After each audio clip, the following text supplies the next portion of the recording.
Good day, and welcome to this conversation on the strategic tightrope. Can CSOs master the high-stakes balancing act of climate action and resource management? This session is part of Economist Impact's fourth annual Countdown to COP event. I'm Philip Cornell. I'm the Global Practice Lead for Energy and Sustainability at Economist Impact. At the heart of the CSO's challenge today is how to integrate sustainability into core business strategies and drive innovation to create long-term value and growth.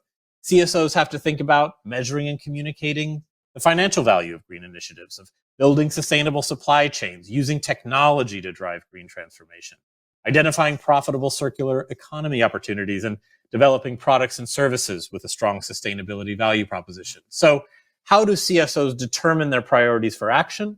What can be done to provide the greatest return on investment? And what can we do to improve the sustainability of our organizations within a profitable framework? To discuss these and other questions, I'm so pleased to be joined today by Andre Argenton, Chief Sustainability Officer at Dow, and by Barry Parkin, Chief Procurement and Sustainability Officer at Mars. Gentlemen, thank you much for being here with me. I'd like to kick it off by just the fundamental question here. How do you balance immediate corporate financial performance with long-term sustainability investments that may not show a return for years? And Barry, maybe I can kick it off to you to start. Yeah, great. Thanks, Phil. And delighted to be here. I think this is the key question at the heart of how we make progress. The reality is you've got to be good at both. You've got to deliver strong financial performance in order to create the earnings and the profit to be able to invest in sustainability. And we believe you've got to be investing in sustainability to ensure that you're going to have good long-term profits. So we think the two are inextricably linked together. The way we've solved for that in our organization is by agreeing a set of goals that sit in what we call the compass. And we agreed this with our shareholders about 6 years ago. And the outcome of that there were four goal areas: strong financial performance, quality growth, trusted partner, and positive societal impact. And the key breakthrough was that the owners, the shareholders, said, we care about all four of those things equally. And therefore, our non-financial performance is as important as the financial. So our greenhouse gas performance, taking one KPI, is as important as the total shareholder return. So we've set ourselves up for a completely different set of goals, so that the goals are not, in service of each other. They're there to be delivered alongside each other. And we're starting to demonstrate that that's possible. If I just focus on greenhouse gases again, we've grown the top line of the business 50%, 60% since our baseline in 2015. So 60% total growth of the business. We've cut our greenhouse gas emissions 16%. So we've decoupled these two things, and we're starting to demonstrate that you really can do both. And that pervades everything we do, how we set the business up. We plan the business, planning the financial performance alongside the non-financial performance. We govern it alongside each other, and we set up remuneration. So our senior leaders, our top 1,000 or so, are remunerated on greenhouse gas and on our people progress at the same level as they are remunerated on our total shareholder return.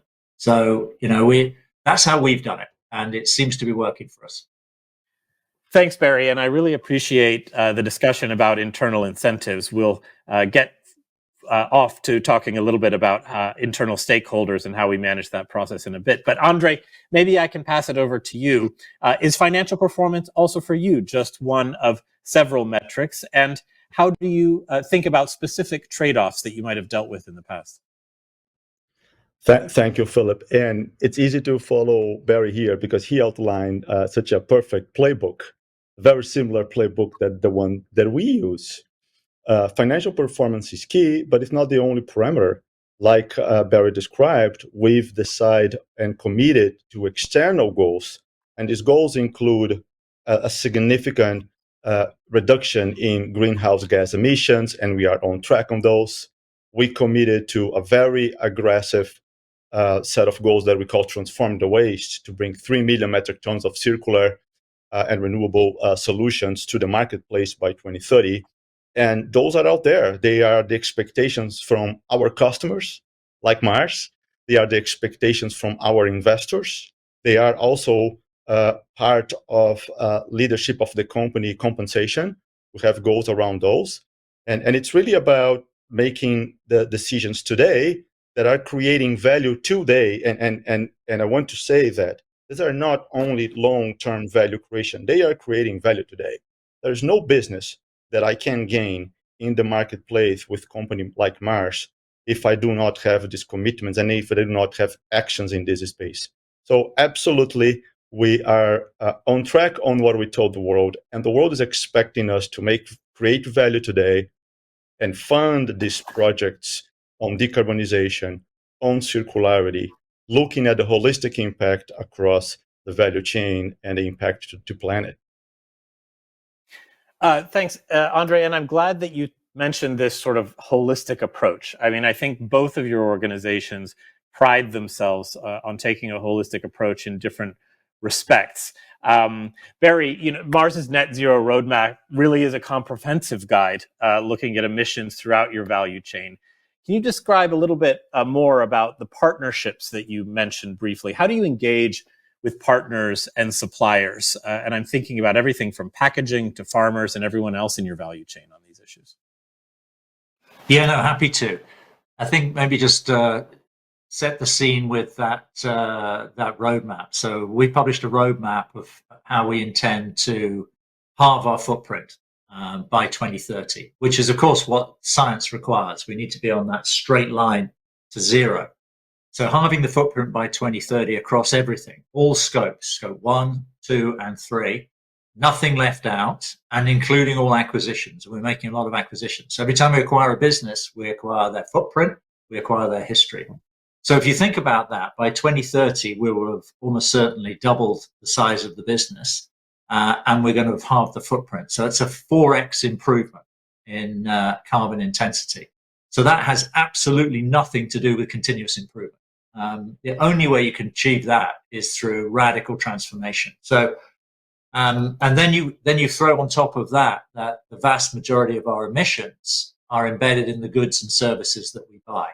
Our own factories, the 140 factories that we have around the world, account for 4% of our emissions. So this is all about the goods and services we buy. If we don't change what we buy, or where we buy it, or how we buy it, or who we buy it from, we don't change one of those, or probably many of those, we have no chance of transformative, change. So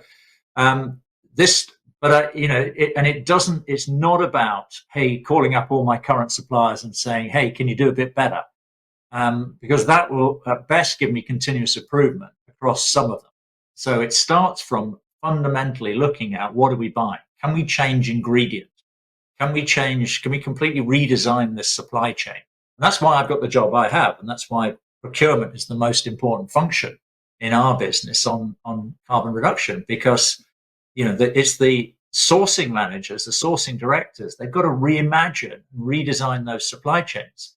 And of course, then they're going to work with suppliers that are like-minded and equally transformative. So I love these conversations because, as Andre says, Dow are a supplier to us.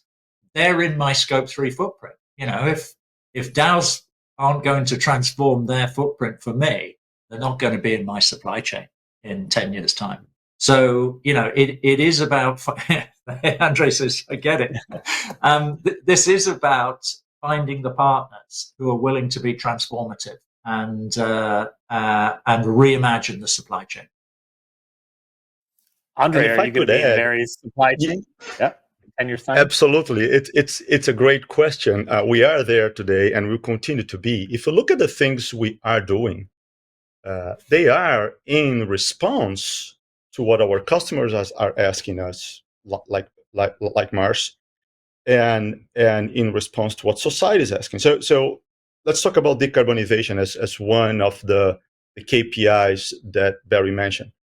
we committed and we got board approval, and we are investing significant amount of dollars in the entire chemical sector, zero emissions on scopes 1 and 2, cracker and ethylene derivatives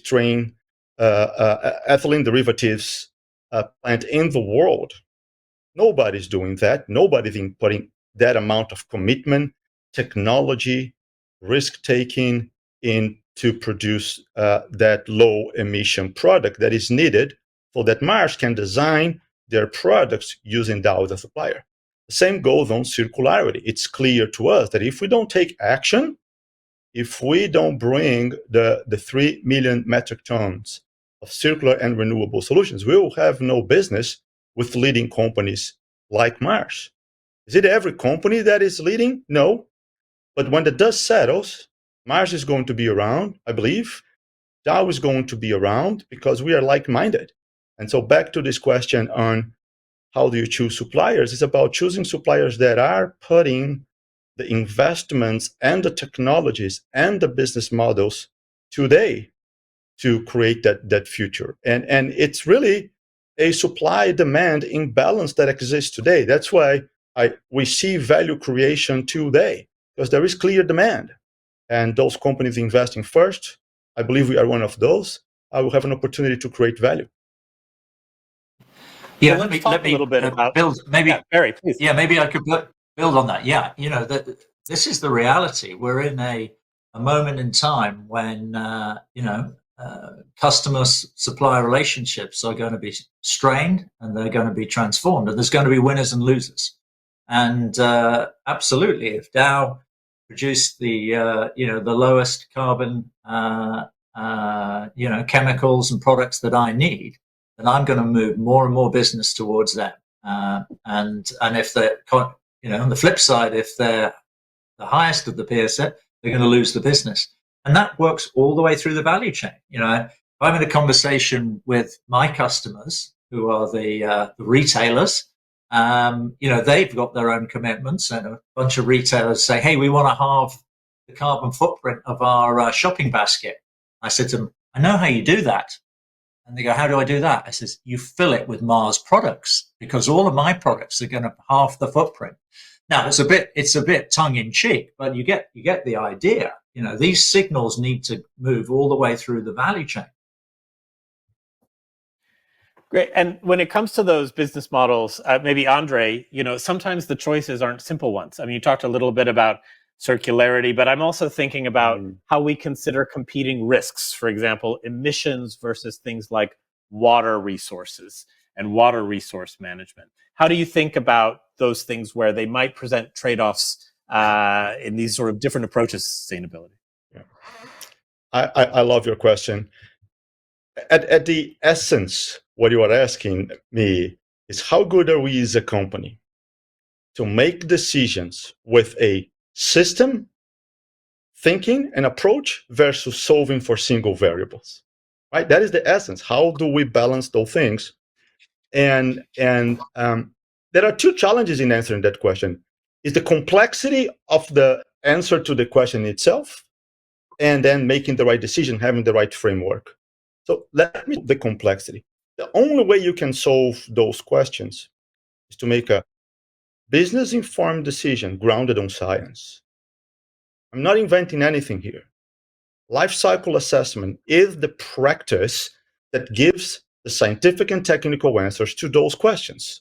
We internally at Dow run hundreds of LCAs a year. We answer things like the global warming potential when I'm comparing two technologies, the impact to acidification, eutrophication, resource consumption, water consumption, land use change. And that creates an impact assessment that enables us to scientifically understand what is the best solution. That's only part of the question. That feeds a business decision. And then the question is, how do you have a system that enables the right business decision? It's back to what Barry mentioned earlier on, is having as a company values and principles and commitments to the external world, to your shareholders, to your investors, that you are going to balance those decisions. So it's a long answer. The simple answer is our decisions are grounded on science based on an LCA to what is the best solution technology A versus technology B, feedstock A versus feedstock B. What is the right site where you should do? And based on the scientific results, we have a business-informed decision grounded on the framework set by the commitments of the company and the expectation from investors, customers, shareholders.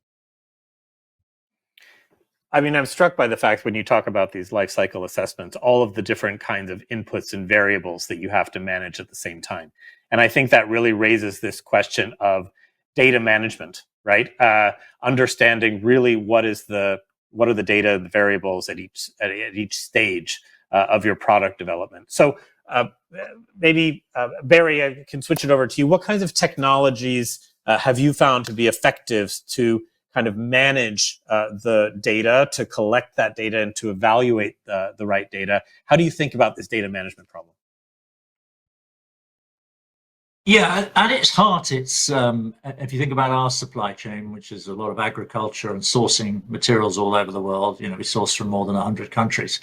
At the heart of what you need is a geographic information system, because in many cases, the impacts are geographic. If I know I'm buying 3,000 tons of corn from Uruguay and this region, all I need to do is I need to look up the work that's been done by others of what's the carbon footprint of corn from this part of Uruguay, and apply 3,000 tons to it, and magically I do that 10,000 times and I have my footprint. It sounds simple. You need a system. The challenge is actually knowing where everything came from.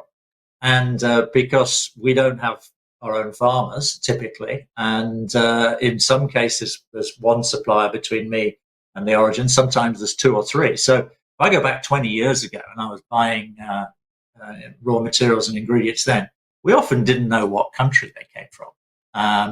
And like everybody else, people were buying all these materials as commodities, and the world had worked perfectly well for 200 years. People buying commodities. That is no longer good enough. We need to know the absolute origin of all of these materials, and we need to know the conditions that are going on there. I need to know the farmer.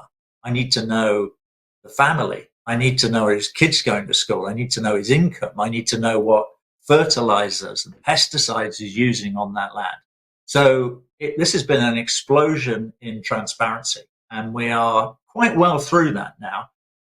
We pretty much know everything. And of course, every time you know more, you find out more, and there's more things to fix. And no surprise, you find that you need to run more and more programs and work on different issues, both environmental and social. So the whole world has been through a transparency revolution on supply chains over the last 20 years or so, and it's been a good thing. This is a big data challenge, but it's not a massive, impossible data challenge, I would say. Andre, Barry is obviously dealing with, please, a lot of these different suppliers. Yeah. I mean, what does it look like from your side? Well, what I would add is I think some of the technological challenges that exist, they are across the value chain, and we've been on this for decades on reporting our emissions internally and externally. And I just want to add something. So the technical solutions are there. There's an element that I think is critical, which is within our own manufacturing sites, the cultural transformation that happened. If you go back 10 years ago when you walk into a Dow site and you would ask, what are the key parameters to our people? They would talk about safety first, then they would talk about the products that they make and the value that they create and the volume and the profitability. If you walk into a Dow site today, they're going to talk about all those things. And the Dow team is going to also talk, and oh, by the way, we reduced our carbon footprint for that unit operation by 30% because of these changes that we drove. The point I'm trying to make is technology plays an important role, but the cultural change that exists to assure that we have our people committed to the accuracy of this data is critical. And I don't think that with companies that do not went through that cultural change will fail. No technology can solve the issue of the commitment of your personnel to the accuracy of what you are doing and the data. Very happy. We've been assured limited assurance in our emissions, as example, for a number of years, and that's because of the commitment of the people to have accurate data in the things that we do. Barry, we've danced around this question. We've both, we talked about it a little bit earlier. You talked about with these internal stakeholders. We're discussing cultural change. This seems to be a big responsibility as well of the CSO. I mean, how do we manage this internal change and all the different stakeholders and C-suite responsibilities within an organization? How do you deal with that within Mars? And from your position, how do you think about these changing relationships, let's say, between the CSO and the CFO and the different responsibilities? I mean, also sitting as a CPO yourself, of the different people and stakeholders. Yeah, clearly it's a big change management role, and what we've learned over time is that you need to get the alignment from the top of the organization, and I'm in a very fortunate place there because we're a private, family-owned business. So my owners are a small group, and I get to talk to them frequently. So we've been talking about this together for 10 years or more. And from that has come the compass, which is the overall strategic framework. And I have a set of very knowledgeable, well-informed owners who understand these issues and care about them. So that creates the platform and the framework for the board to then execute against the shareholders' objectives and management to execute against those. So but it's because we've made sustainability as important as the financials that we're making progress. But we're only doing that because we have a deep belief rooted in experience and evidence now that delivering against sustainabilty actually creates a stronger financial business. So we start to see the evidence already. The things you see early on are talent, first of all. People want to join you, people want to stay with you, people are engaged. And everybody who's joining a corporation of our size looks online and say, what are they doing and are they getting it done? Then you see some efficiencies. There's efficiencies that every time you take waste out of the system, you save money and you save carbon typically and other issues. So, but we've also see it playing out as being a preferred customer, being a preferred supplier.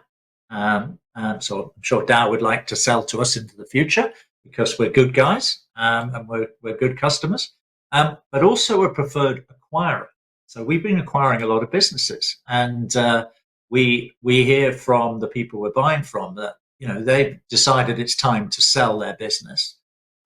Who do they want to sell it to? They want to sell it to us or somebody else? And they've said, we want to sell it to you because we think you'll take care of it. We like your values. We like what you're doing on sustainability. So we think we're already getting a competitive advantage from the performance we're delivering on sustainability.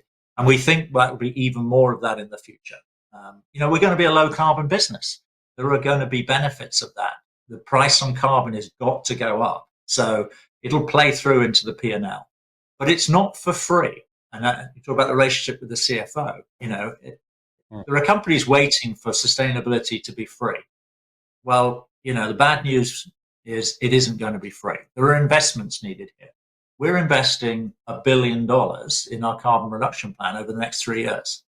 $1 billion. And we're very happy to do that because we think we're going to get a return on investment on that short term, medium term, long term. But it's not $10 billion either. It's not going to break the business model. So what we hopefully are demonstrating is that, but this is both achievable with current knowledge and science. You can halve your footprint by 2030. We're entirely confident of that, and it's affordable. And our CFO loves that, and my board love that, and my owners love that. So that's we've created an environment and a relationship across the governance of the organization where They want us to deliver both strong performance, strong non-financial performance, and we're demonstrating it's possible. And I think we're demonstrating that's possible for any organization, whether public or private. Well, Andre, you, unlike Barry, there isn't sort of a one family and that might be able to take such a long-term view. You're dealing with shareholders. Can you talk a little bit about internally how you might sort of navigate what might be either resistance or different approaches within the organization to, let's say, shorter term financial gains that might be front of mind to some of those stakeholders versus some of these longer term sustainability goals? And how do you deal with that culturally? So it's a great question. I'm going to use like a real case example that I think is better than my view. We went in front of our investors earlier this year in Investors Day, and we essentially talked about them. We showed them where the company is going. We showed the investments in sustainability in each of our portfolios. We talked extensively about our Alberta project, the one that I just mentioned, the first cracker, and ethylene derivatives, zero emissions in the chemical sector. And there's an obvious question from the investment community: do you think we're going to get the return on those? And the answer is yes. These are no regret decisions. Those projects have a high return because of the technology, because of the scale, and because we understand and we strongly believe and we see that there's a market for those products. There is a market and there is value to be created for low emission products. There is a market and there's a value to be created for circular solutions. As long as they are the right technology and that bring the cost to where the cost is going to be, there is a market and there is value to be created. And the internal discussions are not about should we do no sustainable or sustainable. The discussion is which of the sustainable solutions, which of the technologies we are going to choose. Is it going to be an additional cracker with an alpha thermal reformer to reduce the emissions, or how much biomass we are going to go to? The discussion that exists in the company is which of the sustainable solutions is going to be the next investment. And so that is how we are dealing with these questions on a daily basis, is what is the best solution out of all? And so far, we've made no regret decisions in every piece of technology we invested. Great. I mean, that obviously presents a very happy situation where there's this really distinct alignment, obviously, between the profitability and your sustainability initiatives. Barry, you did mention a little bit on carbon pricing. It would be great. We only have a few minutes, but it would be great to hear a little bit about what you think might be, let's say, external policy or regulatory changes that you think could really sort of move the needle or help to accelerate some of these changes in a way that is beneficial both to the bottom line and to sustainability. And maybe, Andre, I'll ask you the same thing in just a minute. You know, it's hard to speculate how legislation will evolve, I think. But if you look at it from a macro perspective, then clearly the rate of change isn't fast enough.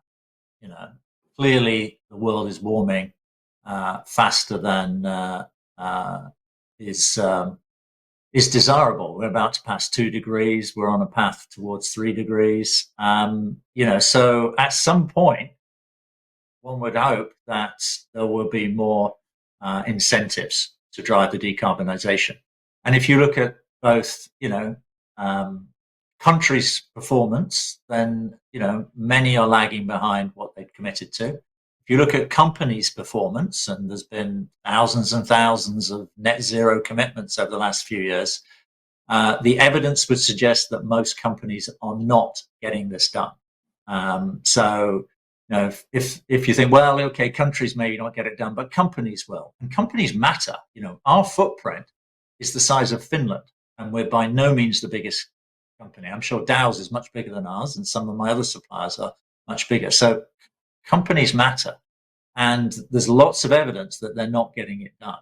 And so I think yes, we need some legislation, and our prediction is there'll be a higher price on carbon down the road. But we also need an accountability towards companies. There is nobody holding us to account on our performance. And all of the ranking and all of the people who are reviewing what's going on are looking at the promises. They're looking at who's got the best commitment. And there's been, a decade of commitments now. And people are getting rewarded for the better commitment. Nobody's getting rewarded for the better performance. We need to move from a promises culture to a performance culture. So, the big challenge, and I call on everybody out there listening to this, is who's going to hold companies to account on their actual performance? It's not happening today, and the world needs it to happen. Andre, let me quickly give you the last word. Who will hold companies account, and what does that look like across so many jurisdictions? Well, let me say, I actually believe that regulation is key. Regulation is a catalyst for sustainability, is a catalyst for decarbonization, is a catalyst for circularity, whether it's a carbon on price or EPRs. What I think is absolutely key is that the regulation is built in a way where the investment flows back into, it enables the investment to happen in the value chain. A regulation that deviates money from the value chain into other sectors, I don't think is effective. A regulation that assures that the investments happen within the value chain, that decarbonize the chemical sector, that drives circularity, creates infrastructure for circularity, are going to be big catalysts. I think we are going to be held accountable, in the case of Dow, fundamentally by our customers, but in Europe, much more likely, it's regulated today. It's going to continue to be more regulated, so governments are going to hold us accountable. Society is holding us accountable today. Customers are holding us accountable today. I think the North America regulatory is a little bit more complex, but we really believe that regulation is a catalyst. It's a catalyst to bring sustainability, whether it's low emission products or circularity, at the pace that we need. Yeah, great. So, what I hear there is regulation is the catalyst. The customers are really driving the demand. And at the end of the day, within your organizations, if there's a culture where aligning the value creation with the sustainability aims prevails, then in fact, we have sort of a recipe for leadership, and leadership in the sustainability area drives a value creation of its own. We're going to have to leave it there, but I really want to thank both of you, Andre Argenton and Barry Parkin, for joining us for this Economist conversation. Thanks a lot. Thanks so much. Thanks so much. And thank you to our audience. Please stay tuned for the next session of Economist Impact's Countdown to COP29.